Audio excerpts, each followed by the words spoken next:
ইব্রাহিম আলাইহিসসালামের এই তাওয়াক্কুল বা ভরসা দেখে আল্লাহ রাব্বুল আলামিন খুশি হয়ে গেলেন। আল্লাহ আগুনকে এক বিশেষ এবং অলৌকিক হুকুম দিলেন। আল্লাহ আগুনকে বললেন, ইয়া নারু কুনি বারদাউ ওয়া সালামান আলা ইব্রাহিম, অর্থাৎ হে আগুন, তুমি ইব্রাহিমের জন্য ঠান্ডা হয়ে যাও এবং শান্তিদায়ক হয়ে যাও। লক্ষ্য করুন, আল্লাহ শুধু ঠান্ডা হতে বলেননি, বলেছেন শান্তিদায়ক। যদি শুধু ঠান্ডা হতে বলতেন তাহলে ইব্রাহিম আলাইহিসসালাম ঠান্ডায় জমে মারা যেতেন, কিন্তু আল্লাহর হুকুমে আগুনের পোড়ানোর ক্ষমতা কেড়ে নেওয়া হলো। আগুন তার স্বভাব বদলে ফেলল। আগুন তখনও জ্বলছিল, তার আলো ছিল, কিন্তু তার কোনো উত্তাপ ছিল না। ইব্রাহিম আলাইহিসসালাম যখন সেই আগুনের পাহাড়ের মাঝখানে গিয়ে পড়লেন, তখন এক অবিশ্বাস্য দৃশ্য তৈরি হলো। আগুনের ভিতরে পড়ার সাথে সাথে তার হাত এবং পায়ে যে শক্ত দড়িগুলো বাঁধা ছিল, শুধু সেই দড়িগুলো পুড়ে ছাই হয়ে গেল। কিন্তু আগুনের স্পর্শ তার শরীরের একটা লোমও পোড়াতে পারল না, এমনকি তার পরনের কাপড়টুকুও আগুনের তাপে মলিন হল না। তাফসীরকারকরা বলেন, সেই আগুনের কুণ্ডলীর ভিতর আল্লাহ জান্নাত থেকে একটি বিছানা এবং রেশমি বালিশ পাঠিয়ে দিলেন। আগুনের মাঝখানে মাটি থেকে সুগন্ধি ঘাস এবং ফুলের বাগান তৈরি হয়ে গেল। ইব্রাহিম আলাইহিসসালাম আগুনের সেই ভয়ঙ্কর গর্জন শুনছিলেন ঠিকই, কিন্তু তিনি সেখানে পরম শান্তিতে জান্নাতি পরিবেশে বসে আল্লাহর ইবাদত করছিলেন। তার সাথে গল্প করার জন্য আল্লাহ ফেরেশতা জিবরাইল আলাইহিসসালামকে মানুষের রূপে সেখানে পাঠিয়ে দিলেন। আগুনের চারপাশ ঘিরে ছিল হাজার হাজার মানুষ, যারা তাপের কারণে কাছে আসতে পারছিল না। আর মাঝখানে ইব্রাহিম আলাইহিসসালাম ছিলেন পৃথিবীর সবচেয়ে নিরাপদ এবং আরামদায়ক স্থানে। এই অবস্থা চলল দীর্ঘ সময় ধরে। কেউ বলেন 7 দিন, কেউ বলেন 40 দিন। নমরুদ তার প্রাসাদের ছাদ থেকে বা উঁচু টাওয়ার থেকে নিচের দিকে তাকিয়েছিল। সে আশা করেছিল ইব্রাহিম পুড়ে কয়লা হয়ে গেছে। কিন্তু যখন ধোঁয়া একটু কমল, নমরুদ তার চোখ টলতে লাগল। সে দেখল আগুনের মাঝখানে ইব্রাহিম আলাইহিসসালাম জীবিত অবস্থায় বসে আছেন এবং তার পাশে আরেকজন নূরের তৈরি মানুষ বসে কথা বলছে। নমরুদ ভয়ে এবং বিস্ময়ে চিৎকার করে উঠল। সে বলল, হে ইব্রাহিম, তোমার খোদা কতই না মহান, যে তোমাকে এই আগুনের পেট থেকেও বাঁচিয়ে রেখেছে। নমরুদের অহংকার চূর্ণ বিচূর্ণ হয়ে গেল। সে বুঝতে পারল তার ক্ষমতা এই আগুনের উপর চলে না, কিন্তু ইব্রাহিমের আল্লাহর হুকুম আগুনের উপরও চলে। অবশেষে আগুন নিভে গেল।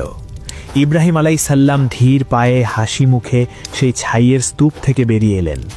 তার চেহারা মোবারক থেকে নূরের আভা বের হচ্ছিল। মানুষ দেখল তার গায়ে আগুনের কোনো চিহ্ন নেই, শুধু কপালে সামান্য ঘাম জমে আছে, যা ভয়ের নয় বরং আল্লাহর রহমতের সাক্ষী। তার বাবা আজর এবং উপস্থিত জনতা ভূত দেখার মতো তাকিয়ে রইল। যেই আগুনের ভয়ে তারা কাঁপছিল, সেই আগুন ইব্রাহিম আলাইহিসসালামকে স্পর্শও করতে পারেনি। পরবর্তী জীবনে ইব্রাহিম আলাইহিসসালাম বলতেন, আগুনের ভেতরে আমি যে কটা দিন ছিলাম, আমার সারা জীবনের মধ্যে ওই দিনগুলোই ছিল সবচেয়ে আরামদায়ক এবং শান্তির দিন।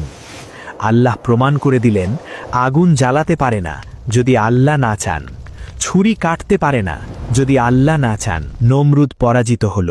সে ইব্রাহিম আলাইহিসসালামকে বলল, তুমি আমার দেশ ছেড়ে চলে যাও।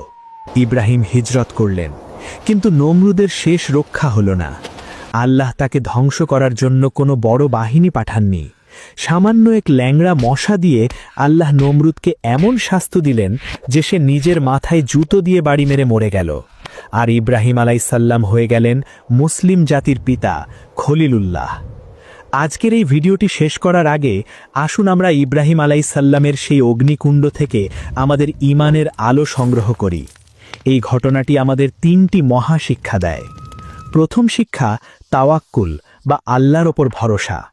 যখন ইব্রাহিম আলাইহিসসালাম শূন্যে ভাসছিলেন, তখন তিনি জিবরাইল আলাইহিসসালামের সাহায্য নেননি।